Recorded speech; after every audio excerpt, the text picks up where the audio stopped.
महाभियोग का वार झेल रहे डोनाल्ड ट्रंप ने संसद पर हमले की निंदा वाला वीडियो जारी किया। उनके इस वीडियो से लग रहा है कि वो डैमेज कंट्रोल करने में लगे हैं, लेकिन हाउस ऑफ रिप्रेजेंटेटिव में आज जो कुछ भी हुआ उससे साफ हो गया है कि ट्रंप की राह आसान नहीं रहने वाली। I unequivocally condemn the violence that we saw last week.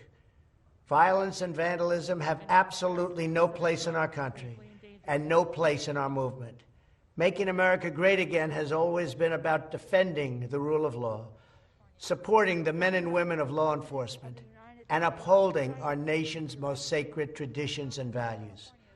Mob violence goes against everything I believe in and everything our movement stands for. Today, in a bipartisan way, the House demonstrated that no one is above the law, not even the President of the United States. That Donald Trump is a clear and present danger to our country, and that once again, we honored our oath of office to protect and defend the Constitution of the United States. So help us God. तो आइए बढ़ाते हैं चर्चा को यहां से आगे।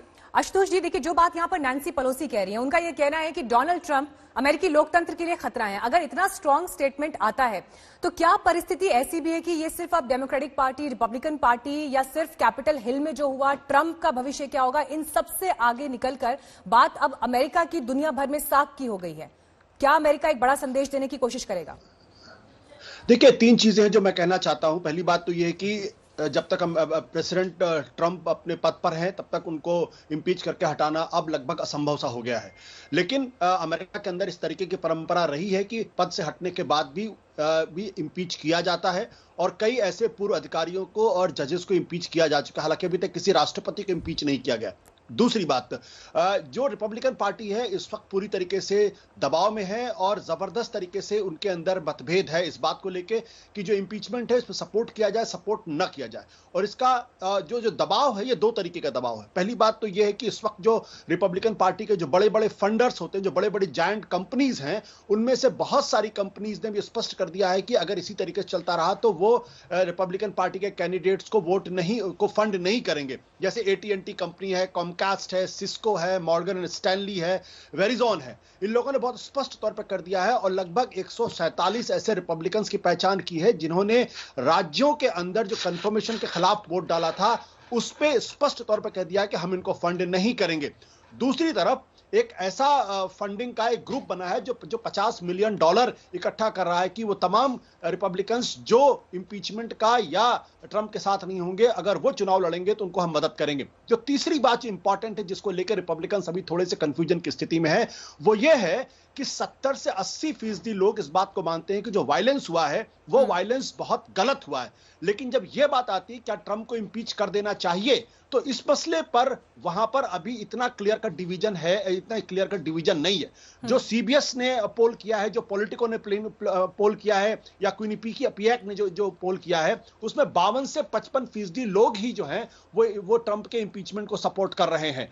तो ये इंपॉर्टेंट बात है। इसका मतलब वायलेंस के खिलाफ तो 2/3 से ज्यादा अमेरिकन उनके खिलाफ हैं, लेकिन जब ट्रंप को इंपीच करने की बात आती है, इसका मतलब यह है कि उनका जो सामाजिक आधार है वो काफी मजबूत है। लेकिन जिस तरीके से बड़ी जायंट कंपनीज ने, और उनके एक बहुत बड़े फंडर है जिनका नाम है सेल्डन एडल्सन, जिन्होंने पिछली बार $500 मिलियन का फंड किया था रिपब्लिकन्स का, और बहुत लंबे समय तक फंड कर रहे हैं। ऐसे लोग अब ये कहने लगे हैं कि इस तरीके से अगर रिपब्लिकन पार्टी चलती रही, उस तरीके से अगर आप वायलेंस को सपोर्ट करेंगे तो हमें अब आपके साथ खड़े होने बहुत दिक्कत होगी। और इसलिए जो टेड क्रूज जैसे लोगों के बारे में कहा जा रहा है कि उनके हाथों में तो खून जमा हुआ है, तो ये एक तरीके से स्पष्ट है कि इंपीचमेंट के लिए जो डेमोक्रेटिक पार्टी आगे बढ़ रही है, ज्यादातर लोगों को उसको सपोर्ट है, लेकिन अभी भी ट्रंप का जो सपोर्ट बेस है वो इंटैक्ट है, उसमें बहुत ज्यादा सेंध नहीं लगी है। ठीक है, पुनीत अहलूवालिया जी, देखिए बहुत इंपॉर्टेंट सवाल यहां पर आशुतोष जी ने उठाए हैं। जो नैतिक दबाव है वो एक जगह, लेकिन जो आपको फंड्स देने वाले लोग हैं, जो आर्थिक दबाव पड़ेगा पार्टी के ऊपर, वो दूसरी जगह। और ऐसे में रिपब्लिकन पार्टी अपने भविष्य को आगे किस तरह से देख रही है, ये एक सवाल बनता है। ये बहुत अच्छा त्रिवेदी जी ने बात कही कि जो कॉर्पोरेशंस हैं और बिग गवर्नमेंट जो डेमोक्रेटिक पार्टी रिप्रेजेंट करती है वो अगेंस्ट ट्रंप है, और ट्रंप को 74 मिलियन वोट मिले थे, वो सारे अमेरिकन ने लिए थे, और वो भी 10 मिलियन ज्यादा थे जो पहले कभी रिपब्लिकन कैंडिडेट या प्रेसिडेंट को नहीं मिले। तो इससे ये इंपॉर्टेंट है कि ये जो कॉर्पोरेशंस है और बिग गवर्नमेंट है, इनमें एक सूझबूझ होगी है, to basically quell the voice, जो एक आवाज है, अमेरिकन आवाज जो लिबर्टी की है, उसको क्वेल करने के चक्कर में आप माने ना माने, ट्रम्प साहब की अभी भी छवि काफी इंपॉर्टेंट है और काफी स्ट्रांग है, और रिपब्लिकन पार्टी बिल्कुल जुड़ी हुई है।